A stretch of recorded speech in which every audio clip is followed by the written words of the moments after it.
C'est parti, la course aux bonnes affaires a commencé mercredi dans toute la France et nous sommes des milliers, plus ou moins adeptes du shopping, à nous précipiter dans les magasins. Alors comment les blogueurs et les passionnés de mode font-ils les soldes? Ont-ils des trucs, des bons plans? Lily et Climon, Stéphanie Bergeron, Jean-François Firet et leurs équipes en ont suivi quelques-uns.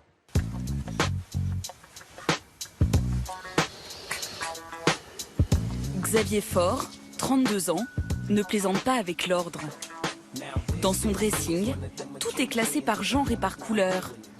Il faut dire qu'avec plus de 300 vêtements, il y a de quoi s'y perdre.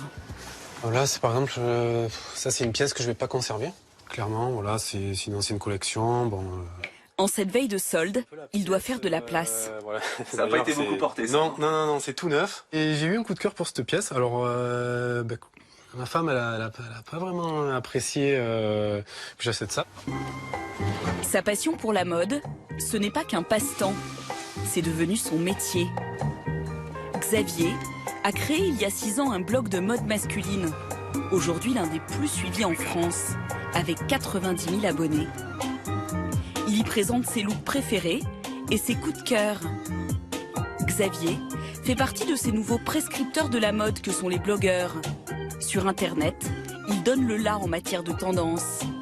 Alors il est très convoité par les marques, qui le payent pour faire la promotion de leurs produits. Il peut gagner jusqu'à 3 000 € par mois.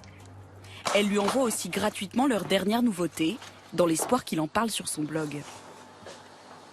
C'est une montre qui est aux alentours de 180 €. Une nouvelle paire de chaussures, d'une marque aussi avec qui je travaille. Elles sont vraiment top. Je suis très content. Même si sa garde-robe est déjà pleine à craquer, Xavier ne veut pas renoncer à faire les soldes. Pour le plaisir, mais aussi pour alimenter son blog. Car en cette période, ses conseils sont particulièrement attendus par sa communauté. Tout commence la veille du jour J. Des soldes réussis, c'est d'abord un bon repérage. Je viens pour un caban que j'ai repéré sur Internet. Malheureusement, il n'y avait pas ma taille. Et là, je sais qu'il y a un corner ici. Donc, pour moi, ça va être... voilà, j'espère pouvoir la trouver ici, quoi. Bonjour. Bienvenue. Merci.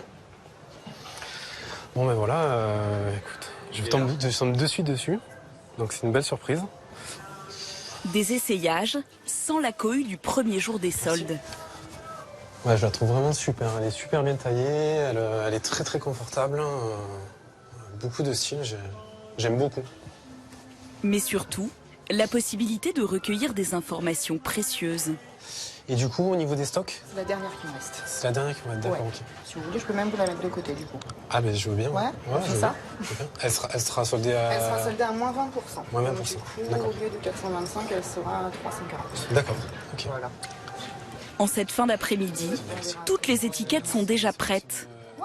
Mais impossible de profiter dès maintenant de la réduction. Ce serait une infraction à la réglementation sur les soldes. Après le contrôle des stocks, le contrôle des prix. Xavier prend en photo les étiquettes des produits qui l'intéressent. Seul moyen pour lui de déceler les faux rabais. Il est persuadé que certains commerçants gonflent le prix initial juste avant les soldes. Ce qui est présenté ensuite comme un prix soldé est en réalité le prix normal. Ça me permet aussi de contrôler, de ne pas me faire avoir. Au final, il a repéré une dizaine d'articles qu'il espère bien faire tomber demain dans son escarcelle. À Marseille,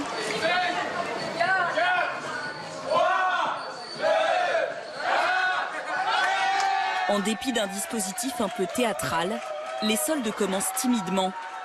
Ils ne sont qu'une vingtaine à attendre. Xavier n'a pas à batailler pour mettre la main sur les pièces repérées la veille. Il y a une réduction de 50% dessus. Voilà, c'est super intéressant. Voilà, lui déjà, je vais le prendre. Avec la concurrence des ventes privées et du commerce en ligne, les magasins doivent rivaliser d'astuces marketing pour attirer les clients. Tu vas le trouver, je suis sûre, tu vas le trouver. Cette enseigne a organisé une chasse au trésor. Vous cherchez quoi? Je cherche les pastilles sur les Seines, le Seine-Nord. Qui rapporte, en or, c'est quoi? C'est un cent qui rapporte 200 € de bon d'achat. Il y en a qu'un? Et il y en a 2. Ils sont rares. Ils sont très rares. 2 pastilles en or et 13 en argent qui rapportent 100 € chacune en bon d'achat. Argent, mais c'est toujours ça. 100 € chez Citadium, ça fait plaisir. Xavier, lui, peut enfin mettre la main sur son caban, à moins 20%. Ouais, c'est super, c'est parfait. C'est bien la taille M, C'est c'est bien ça? la taille M, ouais. C'est celui que vous avez essayé. Vous voulez Allez, repasser super. pour être sûr? Non, ça va, ça va. Pour cette journée de shopping, Xavier a dépensé 518 €, à peine plus que ce qu'il avait prévu. Toutes ces trouvailles, il va immédiatement les partager sur ses réseaux sociaux. Et les soldes ne sont pas finis pour lui. Il va encore passer plusieurs heures à éplucher les sites en ligne pour ses internautes. On n'a peut-être pas forcément le temps de faire leur solde, c'est vrai que ça prend du temps sur certains sites, c'est un peu le fouillis, tout ça. Moi en fait, je leur dégrossis un peu le travail et ça peut les aider à aller plus vite et puis de voir un peu les pièces qui sont tendances et qu'il faut avoir. Il rajoute un lien direct qui les oriente vers les sites de vente. Ce n'est pas juste par amour du partage. Dès qu'un lecteur clique sur l'un de ces liens, Xavier touche une commission. Cet échange de bons procédés lui rapporte en moyenne 1 500 € par mois, la moitié de ses revenus.